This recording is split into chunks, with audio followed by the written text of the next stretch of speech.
En el aire de Radio Uruguay, La Máquina de Pensar.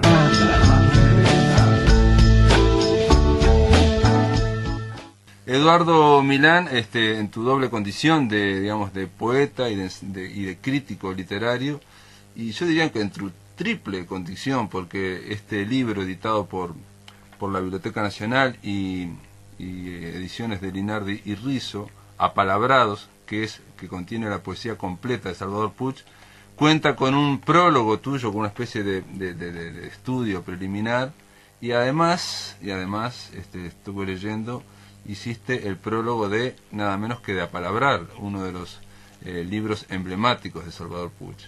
Así es, sí, bueno, aquello del prólogo hace mucho tiempo y fue de alguna manera pues un prólogo que iba como en sentido contrario a la recepción que tuvo el libro, porque el libro tuvo una recepción extraordinaria de público y el prólogo no. Pero bueno, lo que importaba era el libro. No, estaba viendo que, Eduardo, que vos te fuiste de Uruguay en 1979. Apalabrar es de 1980. La pregunta me parece una pavada, pero ¿el prólogo lo escribiste acá en Uruguay? O sí, ahí. Ajá. Sí. ¿Y cómo fue que te vinculaste o cómo terminaste de prologuista? ¿Te lo pidió Becker Puch? Claro, me lo pidió Becker. No, eso es una cuestión entre Becker y yo. Becker y yo éramos amigos desde hacía, pues no sé bien cuándo fue que empezó la amistad con Becker, pero no, ya éramos amigos. Fuimos amigos durante toda la dictadura, la primera parte de la dictadura militar o del gobierno militar, como se dice ahora. No, el libro aquel de Becker creo que es uno de los libros que, si no recuerdo mal, ha tenido mejor acogida crítica, pues, en la poesía uruguaya.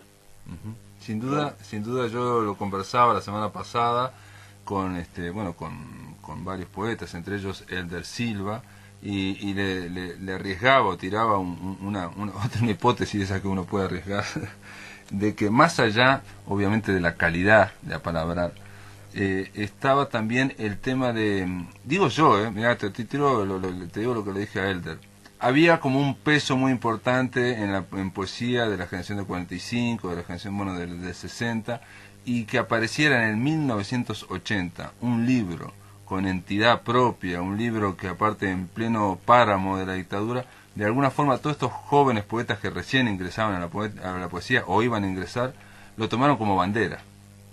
Es raro eso, sí, es muy raro, porque además Becker tenía un libro anteriormente que no había tenido pues que no había sido esa especie de contundencia de Apalabrar, ¿no? Entonces el hecho de que como decimos, de que los jóvenes que empezaban a escribir en ese momento lo tomaran como bandera, era pues un doble triunfo del libro, porque le abría a Becker un camino y un lugar, bueno, que Becker siempre tuvo, ¿no?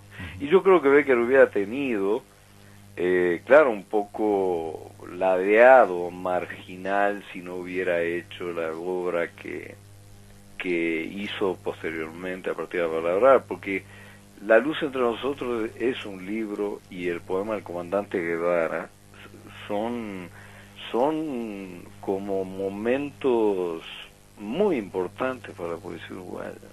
Pero aparentemente, como que Apalabrar tomó eso de bandera, digamos, de ir más allá de un libro de poesía importante.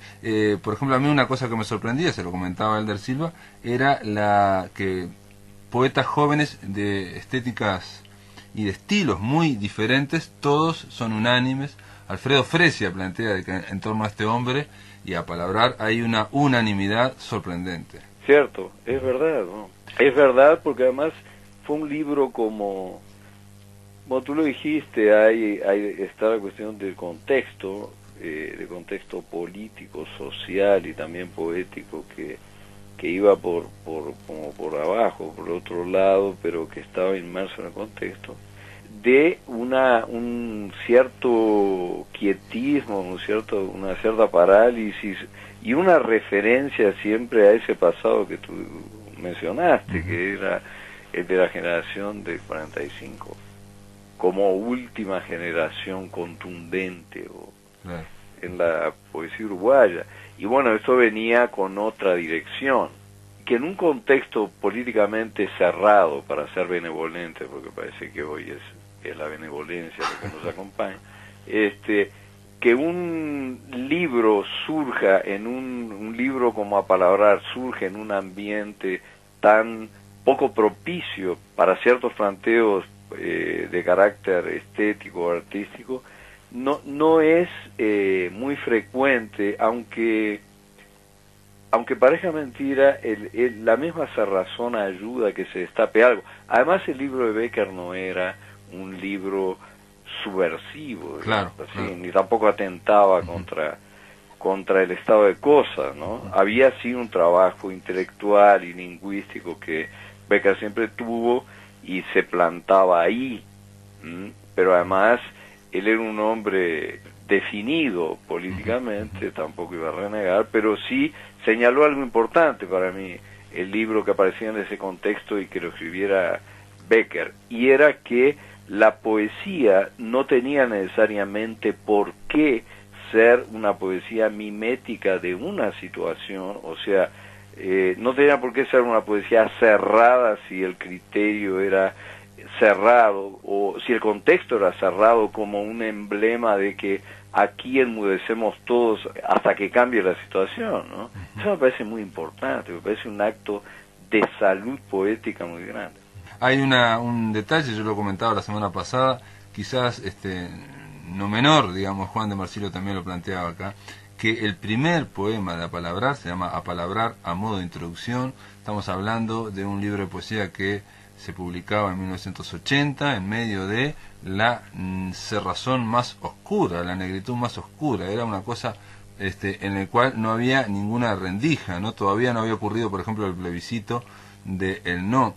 Y el primer poema Apalabrar a modo de introducción, el último verso dice que ni el hastío ni la desesperación son situaciones reales. Sí, verdad. Va en contra, digamos aparentemente, digamos, de esa poesía que podía ser abiertamente testimonial. Hay un detalle, Eduardo, también que yo me imagino en tu carrera, digo, vamos a hacer ficción, el tema del contexto. No es lo mismo que un libro, un buen libro, un gran libro de poesía surja en un país, Uruguay, en un momento en que surgen 2 o 3 libros muy buenos, a que surja en un momento donde no hay casi poesía o no hay casi nada. Sí, es una pregunta. Porque no sé. Estoy pensando en tu poesía también. No es lo mismo que vos hayas editado en México que obligado que haber editado aquí en Uruguay, ¿no? Digo, el tema de los contextos. Ah, bueno, sí, claro. El contexto determina muchas cosas y determina, ¿cómo te diré? Son posicionamientos. Yo creo que uno siempre va a hacer algo si lo va a hacer. Claro. No porque haya una fatalidad, pero porque uno trae eso, ¿entiendes? Y bueno, y lo va a hacer. Ahora, las variables que se establecen a partir de los contextos diferentes sí cuentan, porque hay una mayor presión. La escritura siempre es una cuestión de tensión, pero hay mayor tensión en ciertas situaciones y mayor tensión si además hay una presión encima. Por ejemplo, yo intento siempre mantener una cierta tensión de escritura, pero en Uruguay era imposible no tener esa tensión con la presión además encima de una especie de super yo verde que estaba siempre ahí flotando, Claro. que cayera o no encima. Y bueno, Bécquer podía sortear esa situación porque Bécquer era de ese tipo de promoción humana rara, porque tiene una gran consistencia y una gran estabilidad emocional en términos generales, digo, ¿no? otro no lo hubiera podido hacer. En ese sentido yo en el prólogo intento decir eso, aunque no hablo mucho de Becker, es más, creo que nunca hablo de Becker, pero de la persona, Sí. creo que nunca hablo, pero doy a entender que una cierta poesía se puede escribir a partir de una base de estabilidad, de una personalidad que puede soportar el contexto adverso sin perder el equilibrio escritural, digamos. Eso es muy raro, es muy raro, y Becker Claro, hay otra gente, hay otros poetas que tienen esa capacidad, pero en el nivel de Becker creo que, pues no recuerdo ninguno, que cumpla con las condiciones de las cuales estamos hablando, ¿no? Vos decís en el prólogo, y tratás de, digamos, un poco de trazar un panorama de esta poesía completa de Salvador Puch, y decís, entre otras cosas, que la tarea de este poeta, es la que combina al mismo tiempo la asunción de la poesía y el lugar del poeta, ¿no? Sí. Y dice, es obvio que es posible hacer poesía y buena poesía sin ser poeta. Y es obvio que es posible ser poeta y no hacer buena poesía. ¿Podés aclarar un poco esta disyuntiva aparente, ¿no? O sea, ser poeta y hacer mala poesía, y hacer buena poesía sin ser poeta. A lo que me refiero ahí es que tomaba la poesía como un acontecimiento cultural, y es de lo que vengo hablando en el prólogo, con Becker como un poeta tremendamente cruzado, influido por la cultura, y no solo por una idea de cultura, ¿no? Por una definición de cultura, y no solo por una idea de cultura poética, ¿sí? Está en un contexto además donde se trata de una sociedad sumamente culturizada, ¿sí? Las élites escriturales o artísticas están de alguna manera determinadas por ese culturalismo. En Argentina es igual, y un poco en Chile, y un poco en Brasil, ¿no? Es el sur. Ahora, en el caso de Becker, él reúne la característica de poeta y de escritor de buena poesía, más allá de la cultura en la que está inmerso, que llevaría a cualquiera que tiene una cierta práctica, un cierto orden de lectura, una cierta trayectoria, ¿cómo te diré?, de inteligibilidad de lo que ocurre en el mundo, a hacer un libro de poesía bien escrito, o dos, ¿sí? Otra cosa es hacer un libro como Apalabrar, o hacer una obra como la de Becker.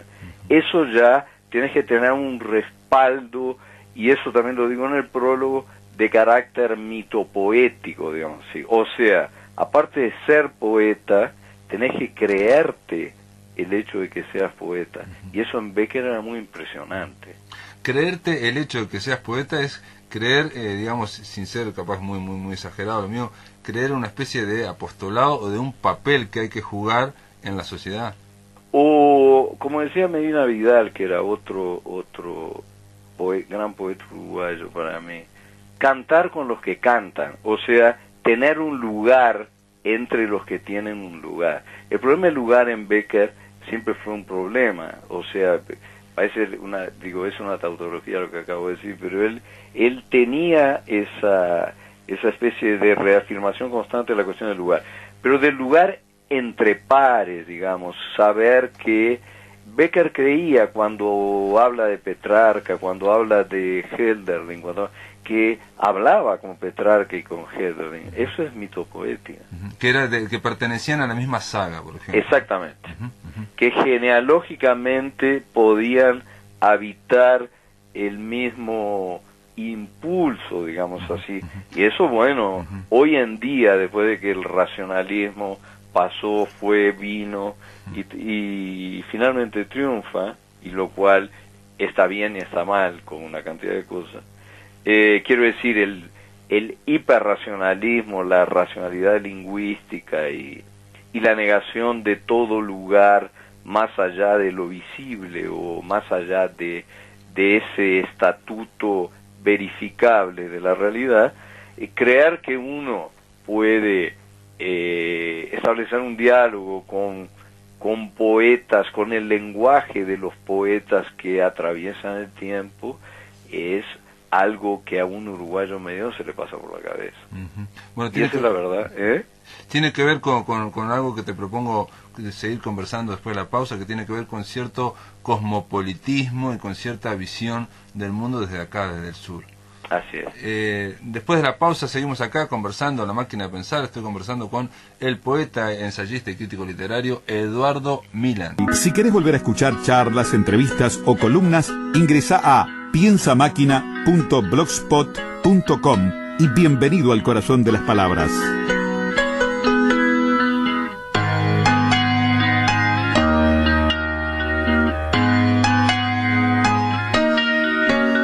Amigos, seguimos acá, estamos en La Máquina de Pensar, estamos conversando vía México, allá del otro lado del teléfono tenemos al poeta Eduardo Milán. Estamos conversando sobre Salvador Puch, sobre Apalabrados, esta antología, este libro que recoge la poesía completa de Salvador Puch.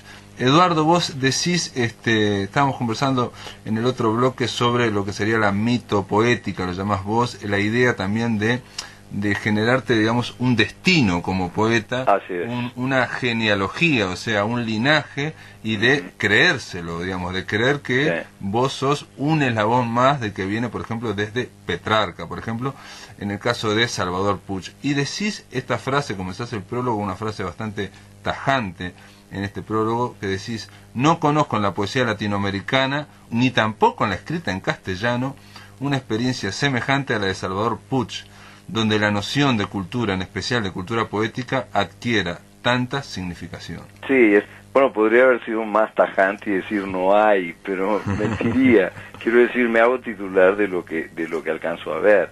Es cierto, salvo, y creo que menciono por ahí a Alberto Girri luego, y es verdad, lo que yo no conozco a alguien con esa necesidad de crear eso que Blanchot llama la comunidad inconfesable, o sea, esa gente que escribe y que no sabe muy bien para dónde apunta, porque de alguna manera el lugar del poeta es un lugar o sumamente problemático si se lo lleva al grado que lo lleva Becker, o sumamente simple si se lo lleva pues a un grado de discusión en un boliche, una cuestión más habitual.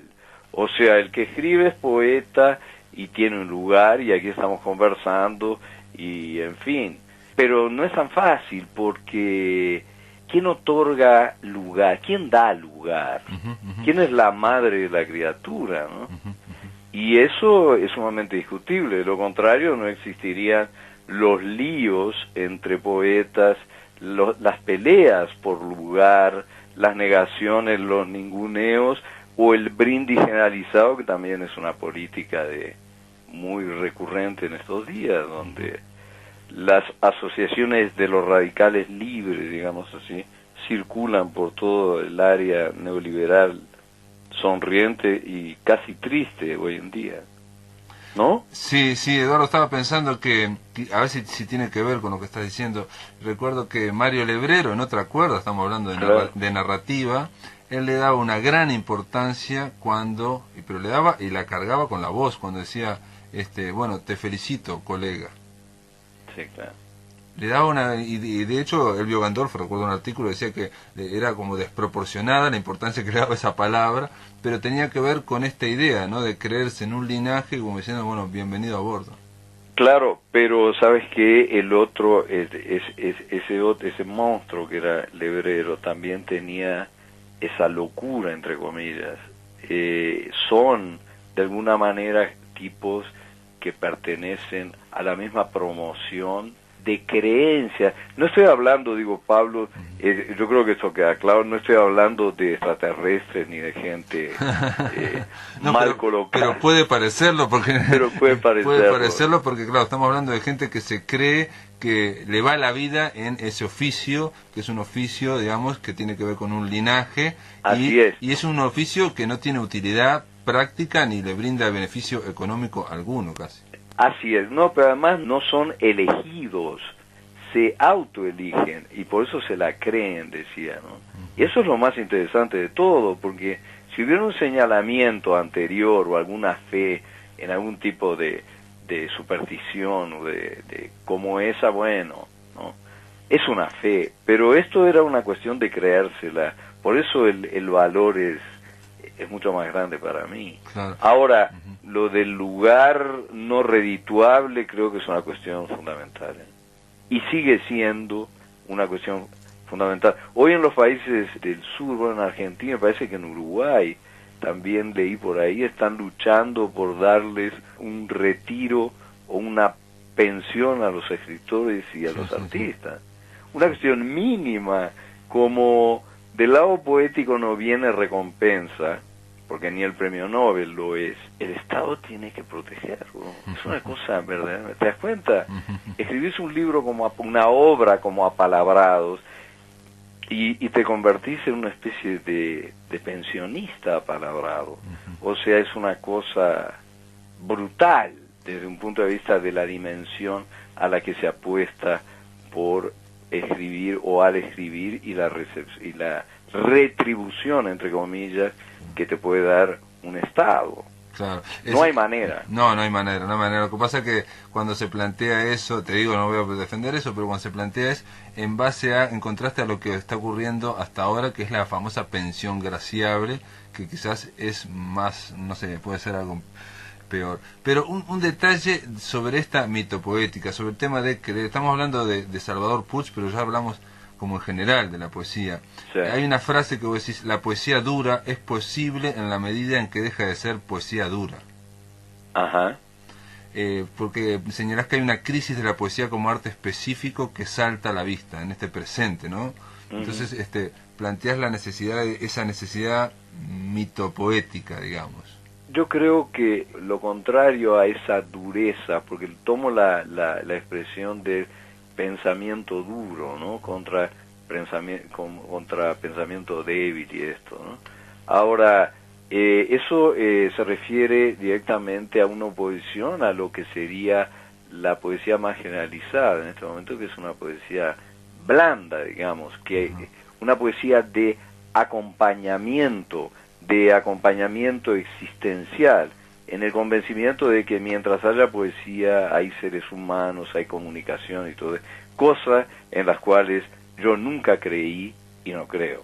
Quiero decir, para que sea poesía algo, tiene que cumplir con una serie de requisitos, entre ellos la dureza, quiero decir, la solidez de la palabra y de la propuesta que hay detrás, de lo contrario es cualquier cosa. Y en esa tensión, digamos, por tratar de buscar, digamos, elevar al máximo nivel la palabra, ¿no? La poesía. Sí. Está también la idea, que obviamente creo que la tenía Salvador Puig, de que esa poesía está dialogando con Petrarca, está dialogando con las ligas mayores, con Ezra Pound, con T.S. Eliot. Y claro, sí, porque son de alguna manera... Becker es un hombre del proyecto moderno. Si el proyecto moderno, si hacemos arrancar el proyecto moderno del Renacimiento, todos esos tipos escribían en el sentido de una modernidad, no quiere decir que no fuera una modernidad en crisis, la propia poesía se pone en crisis a sí misma y por lo tanto pondría en crisis a la modernidad. Y al leer a Petrarca pondríamos en crisis a Petrarca si lo leemos, como dice Bloom, mal o a nuestra conveniencia. Pero todo eso es el proyecto moderno, es un conocimiento que se autorrefrenda. En ese sentido, lo que hace Salvador o Becker es hacer presente un fenómeno, más allá de la poesía, un fenómeno de la cultura moderna que está profundamente enraizado con la poesía y que de alguna manera se abandonó o se ha ido abandonando por cuestiones de despiste o de facilidad temporal o de facilidad de lectura. Yo sostengo una cosa, que puede ser paradójico, pero el lector común de poesía no le pide a la poesía que sea poesía o que sea buena poesía, le pide que no sea poesía, en el sentido de esa dureza a la que me refiero. Becker tenía muy claro eso, fíjate, muy claro. Gran parte de la poesía llamada popular o algo así, es una poesía que de alguna manera negocia de antemano con un lector. Si Becker negociaba, pues era tan hábil para negociar que no era un mago del negocio. Yo nunca me di cuenta. Claro. ¿Sí? Sí, bueno, pero vos mencionás que otra frase en tu prólogo, que Salvador Puig coloquializa o trata de, en un tono coloquial, la tradición poética occidental, la vuelve aparentemente accesible. Bueno, en términos de lo que transmite como esas figuras emblemáticas de la tradición poética occidental, o sea, para nosotros Petrarca es un gran referente renacentista. Él lo vuelve, ¿cómo se diría? Lo vuelve vecinal, lo vuelve alguien cercano. Sí, trabaja con un efecto de acercamiento de esa gente. Eso es muy interesante, ¿eh? Es muy interesante porque lo coloquializa en ese sentido, lo vuelve mínimo en el sentido de acercado a un lector común, pero a un lector común que no está pidiendo eso, ¿sí? De alguna manera Becker está llevando a cabo una especie como de misión, ¿sí? De misión de mantener vivo un elenco de personajes fundadores de lo que es la modernidad poética y hacerlos habitar un espacio cotidiano, digamos, así como diciendo, estos tipos no te son ajenos. Sí, la idea incluso de que, de crear el poema como si fuera, si se pudiera jugar adentro del poema con presencias o con referencias, pero a un nivel, digamos, coloquial. A ver, así es. No sé si he sido muy complicado, pero creo que es esa idea, ¿no? Esa es la idea. De hacer algo accesible, pero a la vez está hablando desrapado. Hay un poema, ahora lo estaba buscando, y T.S. Eliot, y los está haciendo conversar entre ellos prácticamente. Sí. De todas formas, vos decís en otro momento que encarna al poeta como mediador cultural, una figura muy querida en la poesía escrita hoy en día. ¿Qué sería eso? Y bueno, es precisamente eso, el que puede de alguna manera... Mira, en la poesía actual y en el arte actual está ocurriendo un fenómeno en este momento que es muy... Se pasa o bien de una cultualización del arte, de un cierto tipo de arte, porque nos alejamos de los momentos duros y de ruptura, a una especie como de abaratamiento general. Esos son los dos polos en los cuales se mueve esta cuestión de culturalmente accesible, que puede ser tanto pictórica como musical o como literaria. Ahora, a mí me parece que uno de los méritos no menores de Becker es el hecho de no perder, no acercar al lector a los maestros, por decirlo así, sin bajarles el nivel, o sea, sin abaratarlos en esa necesidad que tienen los lectores de hoy en día, que son los que definen de alguna manera lo que se puede escribir o no. Él creo que les recuerda a los lectores o al que lee eso que hay otra cultura que se puede leer pese a que está encumbrada por nosotros mismos como una forma más o menos suspicaz de alejamiento. Como no podemos ser Dante, lo colocamos con la Santísima Trinidad. Claro. ¿Sí? Y la idea es tratar de acercarlo. Él en un momento insiste, yo creo, siempre me parece, insiste en el tema de la comunicación, que yo creo que no todos los poetas insisten en eso, no todos los poetas ven. Hay un poema que aquí justo lo leyeron la semana pasada, dos poetas, Juan de Marsilio y Elder Silva lo eligieron a la vez, en días distintos, en el cual plantea que el poeta es un carpintero, está carpinteando la noche o algo así, y el lector tiene como que hacer como que asoma, como si fuera el sol. Eso es muy lindo. ¿No? Sí. O sea, está planteando que es necesario para el poema que aparezca el lector, ¿no? O sea, y ahí está el tema de, lo decimos un poco, de apalabrarlo al lector, comprometerlo. Sí, comprometerlo por palabras, pero el Después hay que ver, después de esa invitación de Becker al lector, hay que ver lo que puede el lector, ¿no? Porque si tú ves el estado de la palabra hoy, puedes decir, bueno, está en un estado tremendamente accesible, pero ha perdido toda una carga de significación que no es poca, y no es nada desdeñable en cuanto al peso. O sea, ¿a qué invita realmente Becker? Pues invita a un cierto desafío, también desafía, ¿no? Me parece a mí. Sin duda que incluso creo yo, ¿no? Hay un aura un poco hermética que si uno va leyendo, y por eso está bueno leer toda la poesía de Salvador Puig en este libro, va entrando en esa frecuencia de él y se va haciendo mucho más accesible cosas que parecían no tan accesibles, ¿no? Sí. Planteas un poco que, digo, del tema de la poesía, ¿no? ¿Para qué poesía en tiempos sin dioses, ¿no? Citando a Hölderlin. Sí. Y los dioses son el lugar, en fin, ¿para qué poetas en tiempo de penurias? Así es. Bueno, mira, eso estuvo siempre eso fue una frase formulada por Hölderlin en un momento que podía no ser el momento en que lo formula Hölderlin.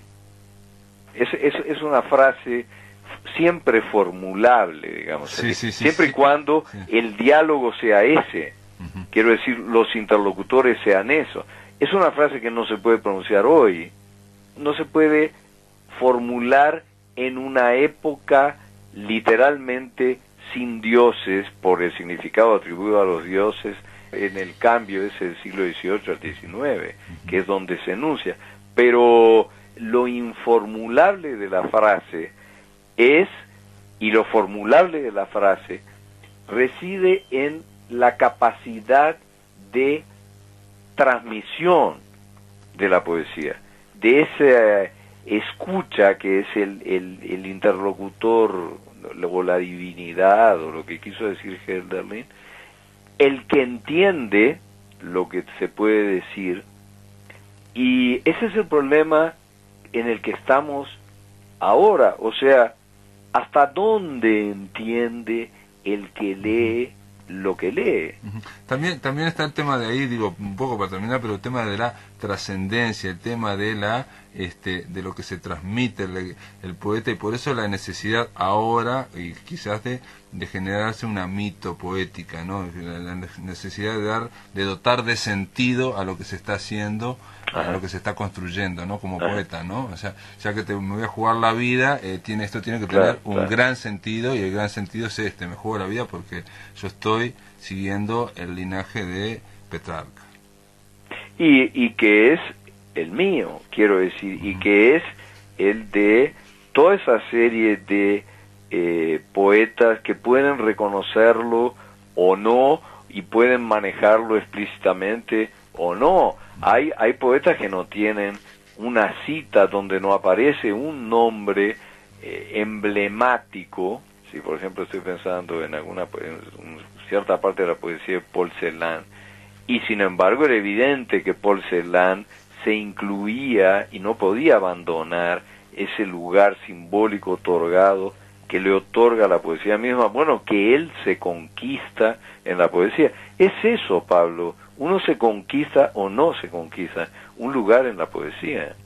Nada menos, nada menos.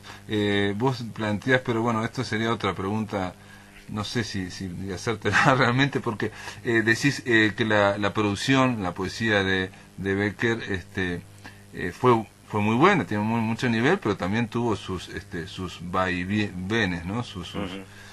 Y eso es algo en una semana que, bueno, parece un poco, para no caer en aquello que es Becker es perfecto, que Salvador Puig tiene un nivel de poético brutal. Yo diría que concuerdo, que también hay algunos poemas que me parece que son de circunstancias.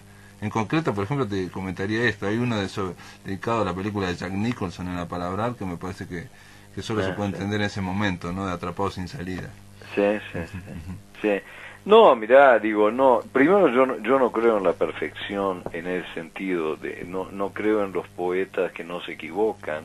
No creo en los que no asumen riesgos por miedo a perder la simpatía de lectura. Por eso digo, hay muchas maneras de negociar con un lector. El lector debe ser una entidad no negociable para la salud del poeta, porque de lo contrario entramos en una especie como de farra que es buena para llevar a cabo luego que dejaste el poema, ¿no? Entonces nos emborrachamos todos, pero no esa complicidad. Las relaciones de complicidad entre poeta y lector son fatales.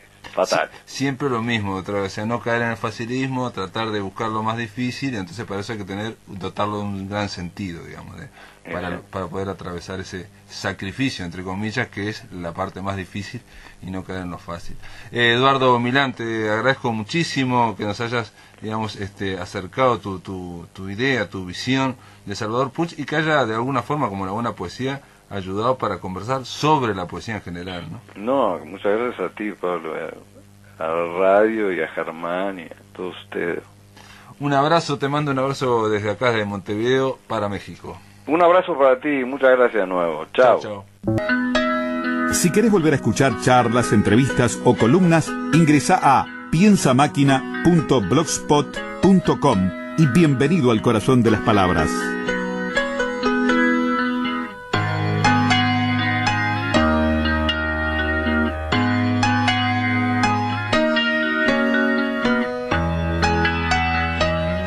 Ustedes saben que tenemos un espacio llamado Lo que pasa por la voz. Ustedes saben que en él leen los poetas y los narradores, leen sus textos.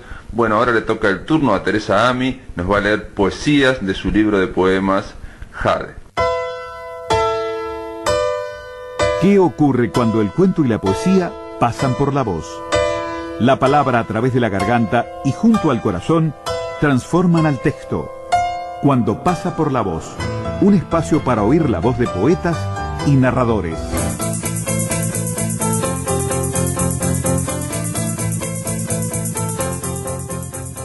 Soy Teresa Ami, voy a leer de mi libro Jade algunos poemas. Otras islas. Explicación 1.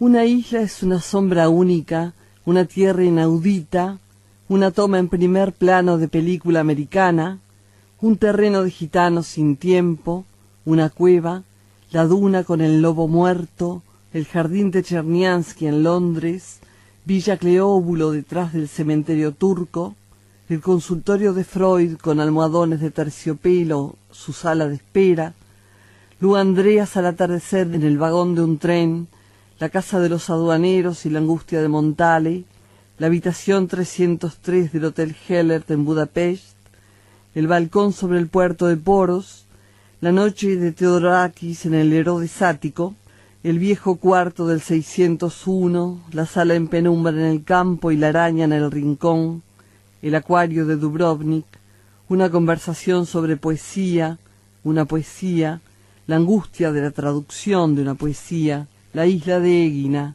su mirada, una cueva en la isla de Jersey, una batalla en los Balcanes, un anillo en el fondo del lago de Ohrid, un guía tamil tras los rastrojos, la sombra en un cuenco de placa, el milagro del jade turbio, la obsesión del amante del norte, la habitación de Emma y León en el hotel de Boulogne, un barco en la calle del Horizonte, Montague Street, un fado de Misia, un abanico japonés cerrado, el soldado en su monasterio, un poeta muerto por la espalda, un canto de duelo, el tiro de gracia.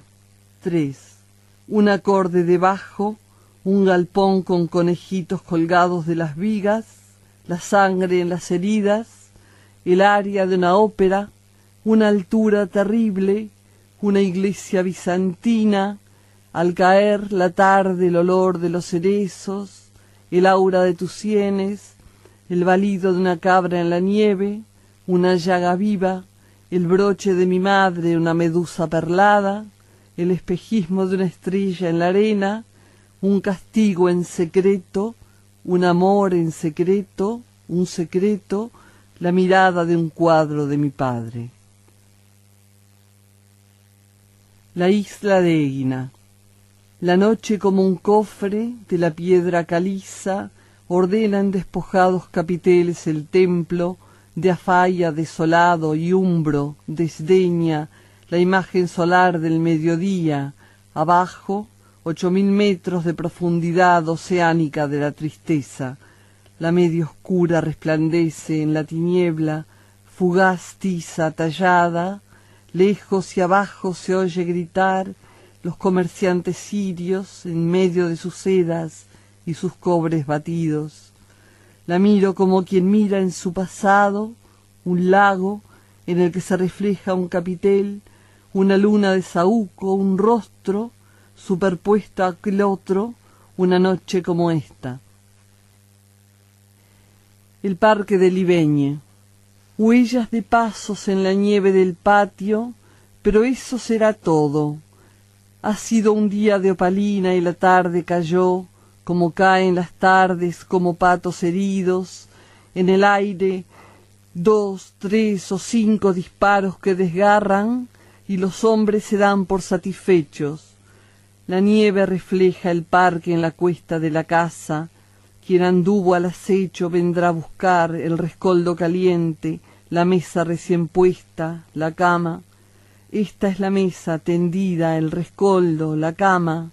Tú tan cansado del hombre, del mundo, tan amante del mundo, tan ferviente disparas como los cazadores, vuelas la tarde, desgarras como los cazadores, la tarde cae opalescente y roja.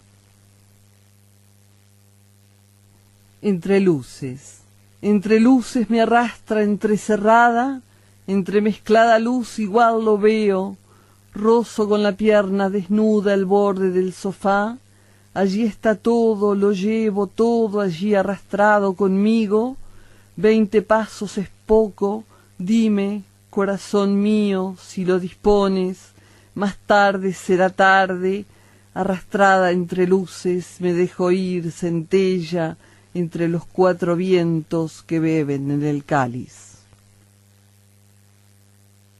Nocturnos y cortejos. Nocturnos en el campo 1. El flanco y el espesor del corte, trazos, de una casa en el campo fascina con el correr del tiempo.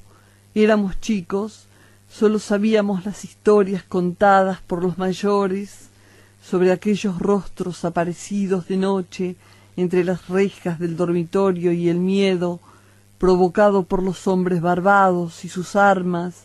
Sabíamos eso y nos quedábamos con la mirada fija en las ventanas, en la sombra del cuarto, mientras los primos hacían cuentos de aparecidos.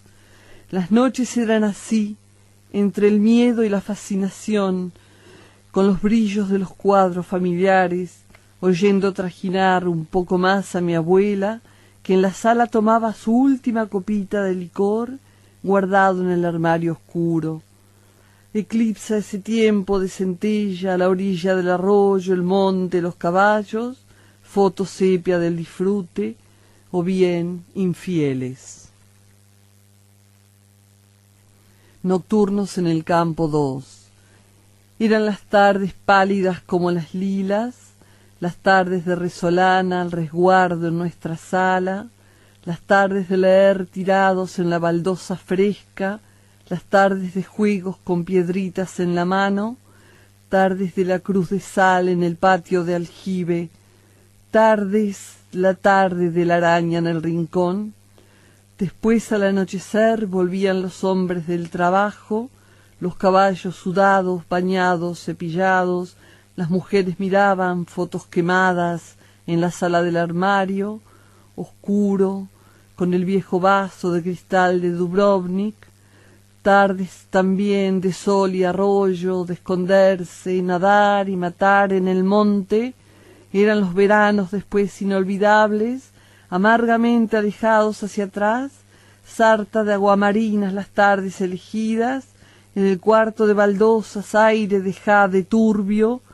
Yo la araña la vi ya cerca de mi mano. Aldebarán 1. borrascas e imágenes del último verano, perdido perfil coralino de la playa, se desploma el barranco, se disuelve, su contorno de arena y greda se desploma, cierra el paso sin regreso a la casa, envuelve en bruma, piedras paso atrás. ¿Quién dirá que se extingue? ¿Cómo puedes saberlo?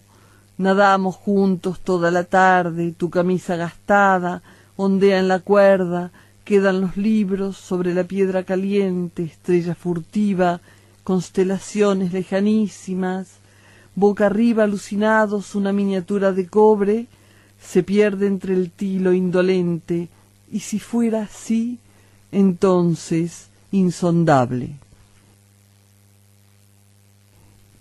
Aldebarán II. La mañana es de los picotazos de pájaros en los vidrios.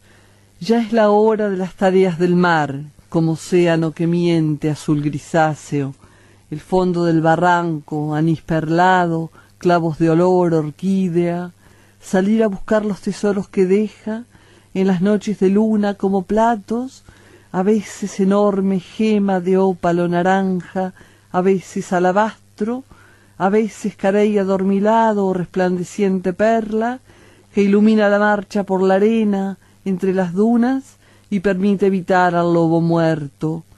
Un foco de luz como de puerto o faro lastiman con su cabrilleo los peces de la orilla. Es hora de buscar redes, botellas y maromas, y se pueden encontrar plásticos y cuerdas, raíces olvidadas, huellas en dirección contraria, piedras. El océano también trabaja sobre el cañadón seco que lleva hacia la casa, lo mina, lo labra, lo inunda a veces, algunas noches de lluvia y de marea alta, miedo de tus sienes hirvientes, arena, tierra, greda y arenisca, para volver por él hacia la casa, y más arriba en el barranco, tierra firme y pastizal, matas de acacias, iguanas y alacranes entre rocas. La casa espera con los postigos desconchados, turquesa al viento, las ventanas con rosas labradas a mano, sábanas colgadas, fragantes de sol y hierbas, merodean vacas y sin duda lagartos, polifonía de los animales.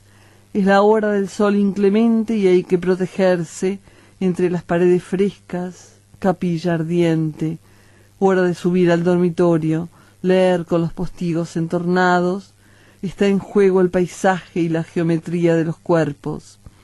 Más tarde, alegorías, las palmatorias muestran sombras chinas, contornos amenazantes, mieles envenenadas, las llamas de la leña crecen en lo oscuro y la madera se transforma, las copas reciben con delicia el vino oscuro, despunta el día siempre en la habitación del hijo.